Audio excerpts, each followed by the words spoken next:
Have you ever felt like you're just going around in circles, complaining about the same old problems day after day? It's a frustrating place to be, and it's a story as old as time.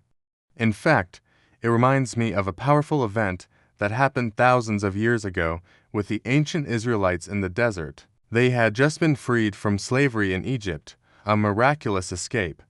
God was leading them to a new home, a land of promise, but the journey was tough. The sun was hot, the food was repetitive, and their patience was wearing thin. They started complaining, not just about their situation, but against God and their leader, Moses. They grumbled, "Why did you bring us out of Egypt to die in this wilderness?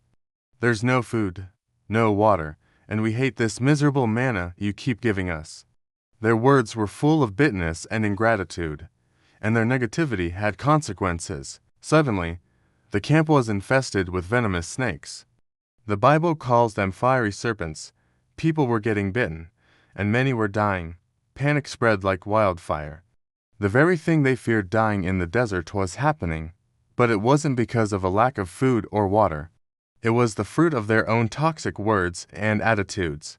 Finally, in terror and desperation, the people ran to Moses. They confessed, "We have sinned. We spoke against the Lord and against you.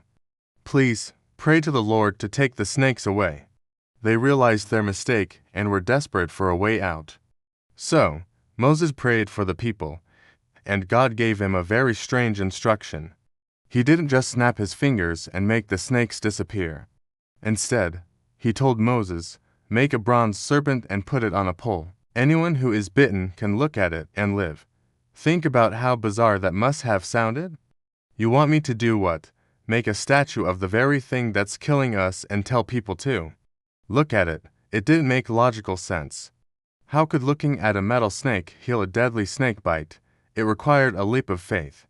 The people had to trust that God's strange solution was the right one. So Moses did exactly as God commanded.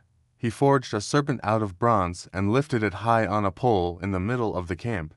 And then, the most incredible thing happened. Anyone who had been bitten, no matter how sick they were, if they simply lifted their eyes and looked at that bronze serpent, they were instantly healed. They lived. It wasn't magic in the bronze itself. It was an act of obedience and faith in God's promise. This story is more than just an ancient tale. It's a powerful picture of what Jesus would one day do for all of us. Centuries later, Jesus himself referenced this very event, saying, "Just as Moses lifted up the snake in the wilderness, so the Son of Man must be lifted up, that everyone who believes may have eternal life in him. He was lifted up on a cross, taking on the venom of our sin, so that if we simply look to him in faith, we can be saved and truly live." It's a beautiful reminder that sometimes God's solutions don't look the way we expect, but they are always exactly what we need. Thanks for watching. If this story resonated with you, hit that like button and subscribe for more content like this. See you next time.